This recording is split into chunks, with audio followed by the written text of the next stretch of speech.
Sziasztok, elkezdtünk mulcsolni, teljesen itt a tök, ma mindenfelé elnőtt, én most mulcsoló lesz. Nagyon kemény, ma több mint egy 10-15 percig csinálom mulcsolást, hát már a mulcsoló nagy része már kész. Hogy rárakom majd a füvet, a almát is rádobálom, hogy jó legyen azért. Azt, mert láttam, nem tudom, hogy hívják, aki mindig minden videóját felrakja, hogy a mulcsolás elvileg jó dolog, mert hogy mi történik amúgy a föld alatt, hogy nem engedi a mulcsoláskor feljövő füveket. Azt még nem értem, hogy miért nem engedi fel. Hogy ez most mi?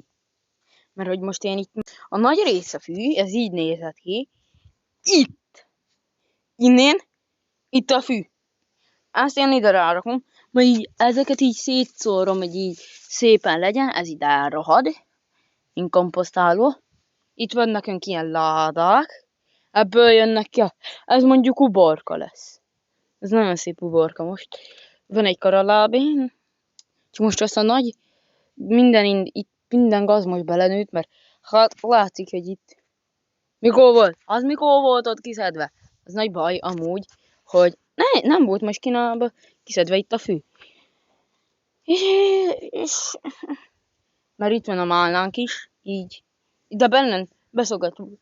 Van egy almafa itt, hát nagyon reméljük, hogy jó lesz a mulcsolásunk. Na, majd jövök a utóbbiakkal, hogy alakultam már. Na, ennyire haladtunk. Nagyon hangatja vagyok. Na, mulcsolás is. Most majd ide kezdem majd a mulcsolást csinálni. Nagyon fasz lesz. Hát már így. Fel is agazgattam direkt. Majd még azt ott felrakom. Úgy. Na, császok. Majd hozom már többit. Készen vagyunk a mulcsolással. Császtok! Kész. Nézzétek, készen van teljesen. Vége. Örülhetek. Pihi. Na, sziasztok. Majd hozom a többi videót. Na, császtok.